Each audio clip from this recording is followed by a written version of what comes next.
আসসালামু আলাইকুম। গতকাল আমাদের অন্তর্বর্তীকালীন সরকারের প্রধান উপদেষ্টা বক্তব্য শুনলাম সব। তো যাই হোক, একটা ইস্যুতে যে আমাদের পার্শ্ববর্তী দেশ এবং রিজিওনাল যে পাওয়ার ডাইনামিক্স যেটা, সেই ইস্যুতে তেমন কোনো বা বাইলেটারাল রিলেশন দ্বিপাক্ষিক সম্পর্কের ক্ষেত্রে, আন্তর্জাতিক ক্ষেত্রে তেমন কোনো কথা তিনি বললেন না। শুধু বললেন যে দিল্লি থেকে এই প্রথম 27 জন ইউরোপিয়ান ইউনিয়নের রাষ্ট্রদূত বাংলাদেশে আসতেছে। দিল্লি থেকে 27 জন ইউরোপিয়ান ইউনিয়নের রাষ্ট্রদূত আসতেছেন। That's not good enough, I think. কারণ আমাদের দেশের রাজনীতিতে সব কিছুতে, ব্যবসা বাণিজ্য, রাজনীতি, সিকিউরিটি একদম সেই স্বাধীনতা 1971 সাল থেকে এককভাবেই তো ভারতের অবদান। তো ভারতের সাথে আমাদের দ্বিপাক্ষিক সম্পর্ক এখন কী অবস্থায় আছে? ভারতের সাথে সব কিছুই তো, ব্যবসা বাণিজ্য সব কিছুই ঠিক মতো যদি চলে, তাহলে ভারত কেন ভিসাটা অফ করে রাখছেন? আমাদের কেন ভিসা দিচ্ছেন না? কী কারণে বাংলাদেশে ভিসা অফ করে রাখছেন? ভিসা কি চালু করছেন কিনা জানি না। 5ই আগস্টের সাথে সাথে তারা ভিসা অফ করলো, আমরা কি অফ করছি কিনা, বা এরকম কাজ ভারত স্বাধীনতার পর থেকেই পর্যন্ত করছে কিনা আমার জানা নাই। তো আমি বর্তমান সরকারের কাছে এটা জানতে চাই আপনাদের মাধ্যমে, যে কেন আমাদের ভিসা বন্ধ? দুই হচ্ছে যে আমাদের যে জুলাই আগস্টে যে ছেলেগুলো শহীদ হয়েছেন এবং যারা আহত আছেন, এক্স্যাক্ট ডাটাটা গতকালকে আমাদের প্রধান উপদেষ্টা বলেছেন। হ্যাঁ, কিছু জিনিস যে উনি একদম এক্স্যাক্ট বলেছেন, আমি ওনাকে মানে অতি সম্মান জানাচ্ছি যে এক্স্যাক্ট বলেছেন, স্বচ্ছতা জবাবদিহিতা নিয়ে ওনারা কার্যক্রম পরিচালনা করতেছেন। তো সেই ক্ষেত্রে তো ওয়েবসাইটগুলোতে বা ওনাদের প্রতিটা মন্ত্রণালয় সম্পর্কিত সব জায়গায় দেওয়া আছে, বাট মনে হয় আমি আজকে পাইনি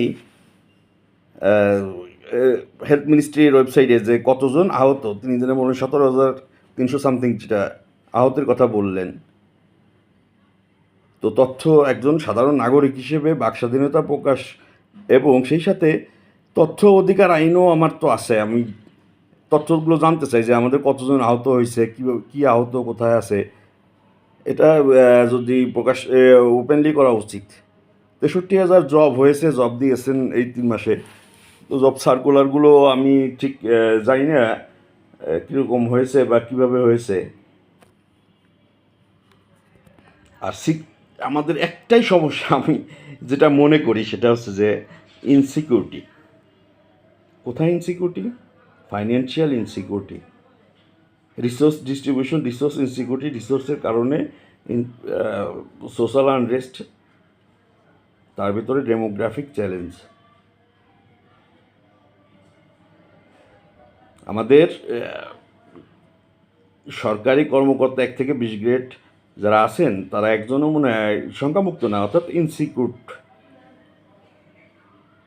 তারা ইনসিকিউর ফিল করতেছেন আমার মনে হয়, সে যেই হোক, নতুন পুরন।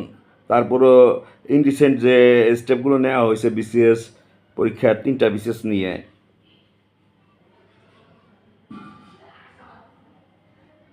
তো বৈষম্য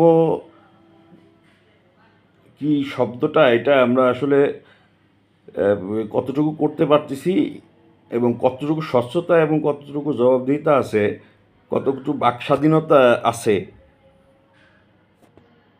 সেটা হয়তো বা আরও খুব দ্রুততর প্রতিফলিত হবে আমার মনে হয়। অন্তর্বর্তীকালীন সরকার একটা দেশের, গণতান্ত্রিক দেশে অন্তর্বর্তীকালীন একটা সরকার কেন, কোথায়, কী কারণে, তাদের কাজ কি? নিশ্চয়ই এরকম একটা প্যাটার্ন আছে। বাট আমরা সব কিছুর ঊর্ধ্বে গিয়ে আমরা পৃথিবীতে অনেক বড় রেকর্ড কিছু করার জন্য, বড় কোনো ইনোভেশন দেখানোর জন্য ওই সিচুয়েশন আমাদের হয়নি। আমরা তিউনিসিয়ার মতো অল্প 1 কোটি ভোটার না, বা শ্রীলঙ্কার মতো 1.5 কোটি ভোটার না। সো প্রেসিডেন্সিয়াল পদ্ধতিতে, হ্যাঁ, অবশ্য সুবিধা আছে, অসুবিধাও আছে, দুইটারই। তো 4 বছর নির্বাচন কমিশন, বা 4 বছর শুনছি, 4 বছর পর যে সিস্টেম, তো 4 বছর তো আমাদের প্রেসিডেন্ট বর্তমান যে আছে চপ্পু সাহেব, ওনার শাহাবুদ্দিন সাহেব ওনার মেয়াদও তো 28 সাল, অর্থাৎ 24 থেকে 28, 4 বছর, 4 বছর আগে তো ওনার মেয়াদ শেষ হচ্ছে না। আমরা কি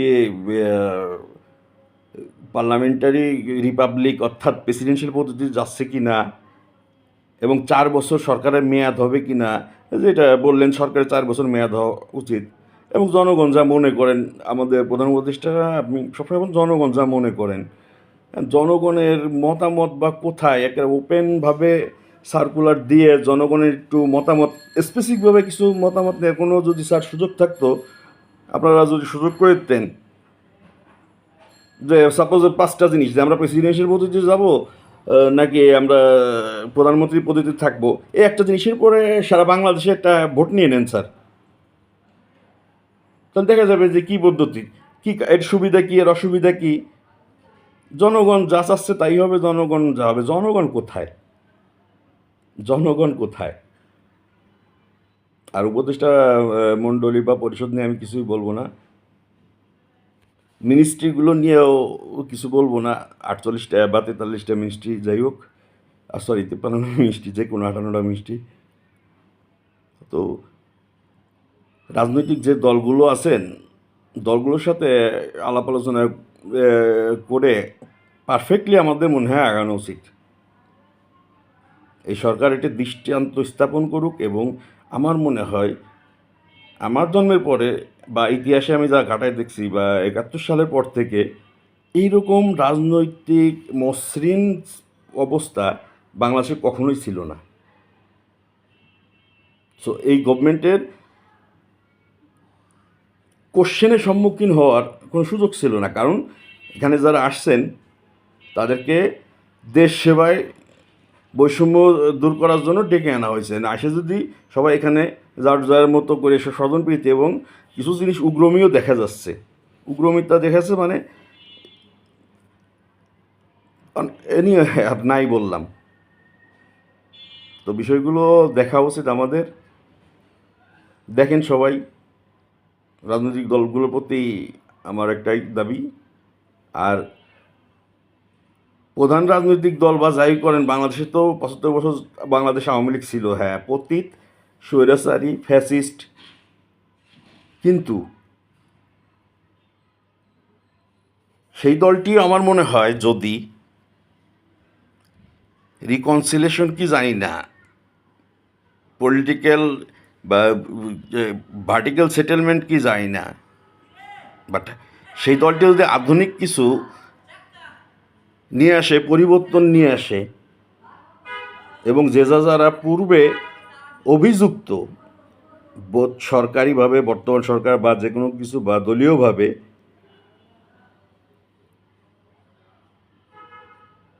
তাদের ইস্যুগুলো যদি বাদ রেখে নতুন করে বাংলাদেশ আওয়ামী লীগ যদি আসে, তাহলে নিশ্চয়ই সে বাংলাদেশ আওয়ামী লীগকে ফেলে দেওয়া উচিত হবে না আমাদের। আমরা জাতিটা 2 ভাগ না, আমরা খণ্ডে খণ্ডে বিভক্ত হয়ে যাচ্ছি। আমাদের প্রতিদিনই বিপ্লব এখন আমাদের কন্টিনিউ হয়ে গেছে। আমাদের তো বিপ্লবের দেশ না, আমরা তো স্বাধীন সার্বভৌম একটি দেশ। ভারতের সাথে আমাদের দ্বিপাক্ষিক সম্পর্ক খুবই গুরুত্বপূর্ণ। ইউএসের সাথে দ্বিপাক্ষিক সম্পর্ক উন্নয়ন খুবই গুরুত্বপূর্ণ, অথচ ইউএসএ আমাদের দীর্ঘদিন যাবৎ 1 মাসের বেশি ধরে আমাদের অ্যাম্বাসেডর নেই, ইউএসএর অ্যাম্বাসেডর নেই। ভারতের সাথে আমাদের তো ভারত তো বাংলাদেশ অ্যাম্বাসি কার্যক্রমে বন্ধ রাখছেন। তো ভারত, ইউএসএ আর চায়নার সাথে আমাদের তেমন কোনো 5 তারিখের পরে তেমন কোনো কার্যক্রম বা মিটিং হয়নি। শুধুমাত্র মালয়েশিয়ার প্রধানমন্ত্রী একজন আসছিলেন, বাট কেন আসছিলেন সেটা আর একটা অবশ্যই যে পলিটিক্যাল একটা বিষয় আছে, আশিয়ানের কথা যেমন বললেন সামনে। তো আগে আমাদের ইন্টারনাল ইস্যু, পাবলিক পলিসিগুলো, আর পাবলিক পলিসিগুলো ডিপেন্ড করতেছে সংবিধানের উপরে। যত কমিশন আমরা করতেছি, যত কমিশন তৈরি করছি, কাজ করছি, নির্বাচন কমিশন, সব কিছু মিলায়, বাট এই প্রতিটা কমিশনের কার্যক্রম কি সংবিধানে আমাদের লিখিত আছে কি না, তাহলে সংবিধানে সেগুলো আমরা আগে কারেকশন না করে এগুলো যদি কাজ করে আগাই যায়, তাহলে কি পরে যদি সংবিধান ওইটি চেঞ্জ না করতে পারে, তাহলে এই কাজগুলো সময়গুলো সব নষ্ট হয়ে যাবে না? তাহলে আগে কি সংবিধান না আমাদের? আমি তো ঠিক বুঝি না যে সংবিধানের সাথে এই যে যে সংস্কারগুলো করা হচ্ছে এগুলো রিলেটেড কিনা, সংবিধানে অনেকগুলো চেঞ্জ করা হয়েছে কিনা।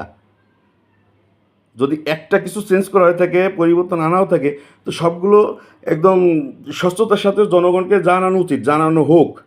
আমার তো মনে হয় কোনো অ্যামেন্ডমেন্ট করা হয়েছে, আমার ধারণা না। তো আমার ধারণা যদি কয়েকটা জিনিস অলরেডি সংশোধন করা হয়ে থাকে, তাহলে এটি সকলকে জানানো হোক যে আমরা এই সংশোধন করেছি, আরও এই জিনিস সংশোধন করতে যাচ্ছি। কারো কোনো মতামত আছে কি না? আমার কাছে যেটুকু মনে হয়েছে আমি একটু বললাম আর কি, যে আমরা আসলে খুব ভালোর দিক যাচ্ছি না আমার মনে হয়। বাংলাদেশের একমাত্র exports garment sector almost gone with the wind. ধন্যবাদ।